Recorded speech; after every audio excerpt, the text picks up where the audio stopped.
So till now we have discussed mechanical systems. Now we will go ahead with electrical systems. Okay, so in mechanical systems we analyze the systems using the Newton's laws of motion, right? In electrical systems we will be using Kirchhoff's laws. Okay, so what are the Kirchhoff's laws? One is the Kirchhoff's voltage law, other is the Kirchhoff's current law. Okay, so voltage law states that the voltage across any closed loop will be 0, right? And Kirchhoff's current law states that the algebraic sum of currents entering a node is equal to the algebraic sum of currents leaving the node. So now if we consider a series RLC circuit, okay, we will take a voltage source, okay, a resistor, inductor and a capacitor, okay, R, L and C. Okay, now for this series RLC circuit we will apply the Kirchhoff's voltage law. Okay, so let us say the current flowing is I of t. Then we can write according to Kirchhoff's voltage law, V of t is equal to R into I of t plus L di by dt plus 1 by C integral I of t dt. Okay, further if we write I of t in terms of charge, I of t we know it is the dq by dt rate of change of charge. Okay, so here we will get voltage V of t is equal to L d square q by dt square plus R dq by dt plus q by c. Okay, so you can see that we have a differential equation here. Okay, in variable q is the charge. So this is the mathematical equation that is governing this series RLC circuit, right? So electrical system modeling is relatively straightforward, right, unlike the mechanical systems. Now if we consider a parallel RLC circuit, okay, so we will take a current source and all the elements in parallel. Okay, so this is R, L and C. In this current we will take as I of t. Okay, now if you take the voltage as V of t, so this voltage V of t is the voltage across any of the branch, be it the current source, be it resistor, inductor or the capacitor. Okay, so how will we write the equation for this? We will make use of the Kirchhoff's current law, right? So I of t is the current entering this node. This all constitute one node only, right? So current entering this node I of t is equal to the current leaving the node, which is current through each of these branches R, L and C. Okay, so here we have V by R will be the current through the resistor plus 1 by L integral V dt. Okay, and what is the current through the capacitor? It will be C dV by dt. Okay, now if you further write the voltage as the rate of change of flux, d phi by dt. Okay, so then we will get I of t is equal to C d square phi by dt square plus 1 by R d phi by dt plus phi by L. Okay, so this we got a differential equation in variable flux, that is phi. Okay, so this is how you model the electrical systems using the Kirchhoff's laws. Next we are going to discuss analogous systems. Okay, so what are analogous systems? These are the systems which have identical differential equations describing them. So the mathematical equations whatever are describing a particular system, if they are identical with the differential equation of another system, then such systems are called as the analogous systems. Okay, in mechanical systems we discuss the translational and the rotational systems, right? And in the electrical systems we discussed series and parallel RLC circuit. Okay, now if you take, let us say, the translational system and the series RLC circuit, okay, you can see that they have identical equations, that is both of them are second order equations, right? And you have, instead of force, you have the voltage here, and here mass M you have the inductance, and instead of X you have the variable Q, that is charge, and instead of B, the friction coefficient, you have the resistance, and instead of K you have the inverse of capacitance 1 by C. Okay, so you can see that they are having identical forms of differential equations. Okay, so even if you consider translational and parallel RLC circuit, or rotational system and series RLC circuit, okay, you will find that they have identical differential equations. Okay, so these will form the analogous systems. Now the question is, why do we need to study these analogous systems, right? What is their importance? So whenever we have identical differential equations, then the solution will be similar, it will be identical.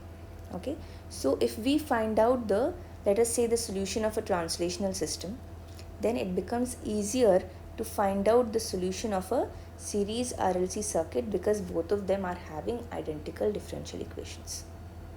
Okay, and this is the reason a mechanical system can be converted into an analogous electrical circuit, because electrical circuits are more easy to analyze using the Kirchhoff's laws. Okay, so once a mechanical system can be converted into an electrical system, then their analysis becomes easier.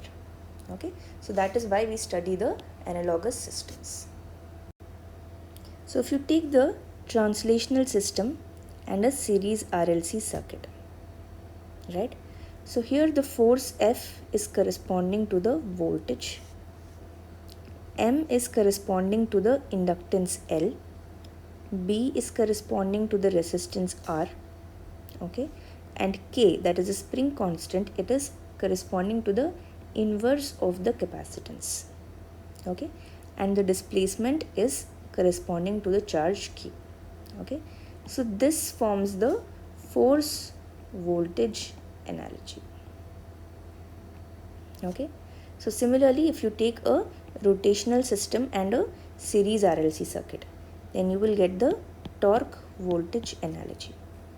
Okay, so here you will have torque and voltage, inertia and inductance, friction coefficient and resistance, spring constant and inverse of capacitance, and angular displacement will be corresponding to the charge. Okay, similarly you will have force current analogy like this. Okay, so this is the translational system and this is the parallel RLC. Okay, and similarly you will have the torque current analogy. This will be the rotational system and this is the parallel RLC system. So this basically means that if you want to convert a mechanical system to an analogous electrical system, okay, let us say you are using the force voltage analogy for this. Okay, then wherever you have force you will be replacing with a voltage. Okay, and wherever there is mass you will have inductance and so on. Okay, here this particular one, K is replaced by 1 by C. This means that if you have in this analogous electrical system, if you have a capacitance, okay, then the value of that capacitance C will be equal to the inverse of the spring constant. So we will see an example and then things will become more clear to you. Here we have a mechanical system which we want to find out the analogous electrical system using the force current analogy. Okay, so this is a past year ESC question. The first step that we have to do is first convert into the mechanical model using a nodal method, equivalent mechanical model. Okay, so you have two displacements, x1 and x2. So you will have two nodes, x1 and x2. Okay, and you will have a reference node. Okay, so here we have m1 and f. These are the elements that are acting only on the mass m1. So they will be connected between x1 and the reference node. So this is m1 and this is the force. Okay, next you have k2, b2 and m2. These are connected only, these are associated only with mass m2. So here you will have, this is k2, b2 and m2. What about k1? This will be connected in between x1 and x2. So this is k1. Okay, and b1 to k12 also, they will be connected in between x1 and x2. So this is b12 and this is k12. Okay, so this node you can take as the dummy node x0. Now we will write the mathematical equations. Okay, so if you first consider node x1. Okay, here you will have f minus m1 d square x1 by dt square minus k1 into x1 minus x2 minus k12 x1 minus x0. Okay, so this is one equation.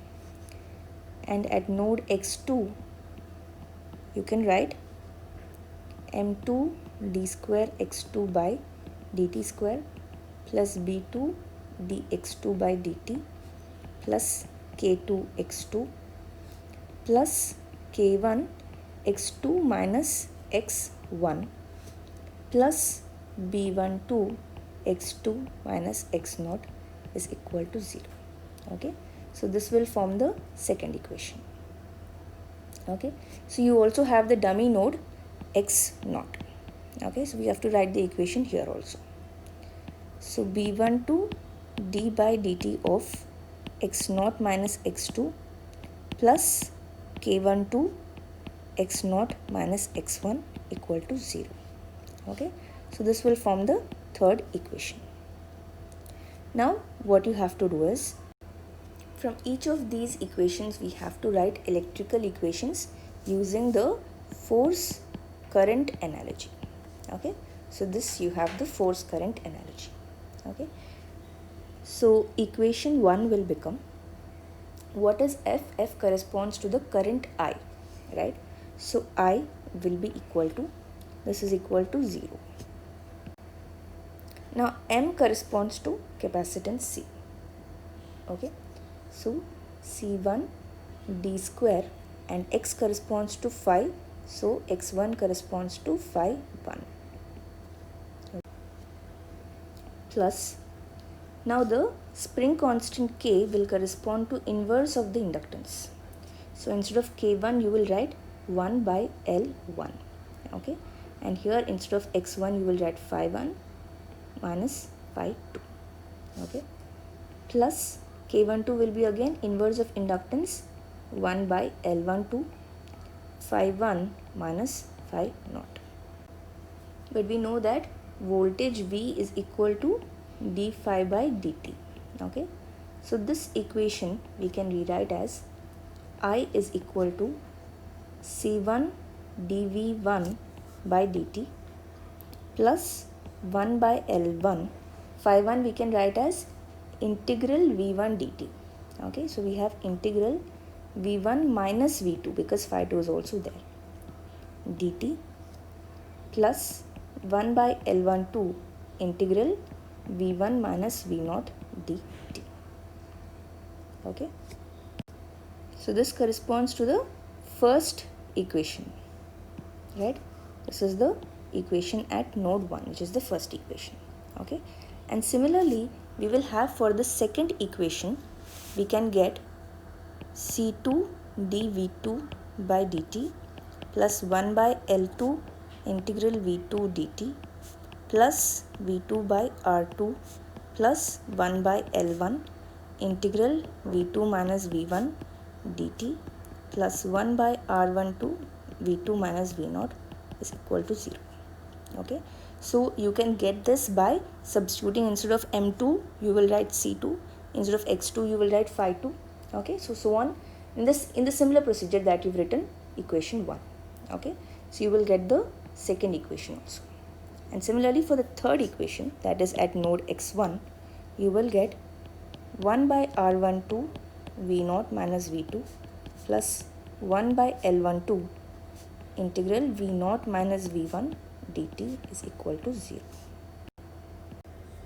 So we will take each of these equations and then we can form the electrical network. If you consider the first equation, you have the current I is equal to some terms. Okay, so we can say that it is a KCL equation, right? So if you take a current source I, okay, current entering a particular node, okay, will be equal to current leaving the node. Okay, so if you take the first term C1 dV1 by dt, okay, this means that if you take the voltage to be V1 here and a capacitor C1 here, and this forms the reference node. Okay, this forms the reference node. Okay, so we have the term C1 dV1 by dt. Okay, if you go on with the second term, we have 1 by L1 integral V1 minus V2 dt. This means it is the current across an inductor of value L1. Okay, and what is the voltage? The voltage across that inductor is V1 minus V2. Okay, so we will simply draw an inductor L1. Okay, on one side you have the voltage V1, so on the other side voltage should be V2. Okay, and next you have the third term, which is 1 by L12 integral V1 minus V0 dt. So it is the current through a inductor of value L12. Okay, so you will draw an inductor L12. Okay, and what is the voltage across it? It is V1 minus V0. So on one side you have V1, so on the other side you will have V0. Okay, so this is as far as equation 1 is concerned. The next equation that we will consider is equation 3. Okay, because you will see why it is easier to consider equation 3. Here you have two terms. One is 1 by R12 V0 minus V2 and 1 by L12 integral V0 minus V1 dt. Okay, so the second term is already present in equation 1 and that corresponds to the inductor L12. Okay, so we have only one more term to represent in this third equation, that is the resistance. Okay, what is the voltage across the resistance? It is V0 minus V2. What is the value of resistance? It is R12. Okay, so here you will draw a resistance R12, okay, across which the voltage is V0 minus V2. Voltage V0 is already here, so the other part we will connect with the V2. Okay, so we have equation 3 done. Next we will see equation 2.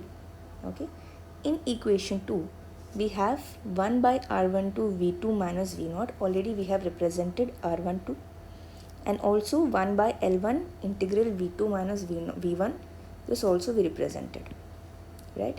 So what are the remaining ones? We have V2 by R2. So this is nothing but the current through a resistor R2, okay, and the voltage across it is V2. So it is connected between node V2 and the reference node. And next we have 1 by L2 integral V2 dt. So here we will have an inductor of value L2. And similarly C2 dV2 by dt will be a capacitor C2. So this is the analogous electrical circuit for the system that we have considered.